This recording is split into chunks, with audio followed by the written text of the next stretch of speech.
ដល់ដេញដូងគ្រប់មាត់បងខ្លាញ់ទឹកគិតអូចិត្តស្នេហ៍ស្ងួនរៀបរាប់មិនអស់នៃឡើយហេតុអ្វីបងព្រមអើយអូនទៅចង់អូនមិនមែនបងអស់ចិត្តជប់ស្នេហ៍ស្រងត្រានត្រានតែភ្លើងនោះអាចផ្ដល់ស្ទង់យ៉ាងភ្លើងនោះត្រៀមរួចហើយឲ្យអូនទៅបងទ្រាំសោកា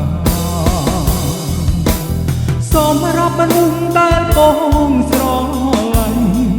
បងសោកស្ដាយតែពេលអូនឃ្លានឆ្ងាយជួបសុខដោយប្រាថ្នាចិត្តបងក៏នឹងរី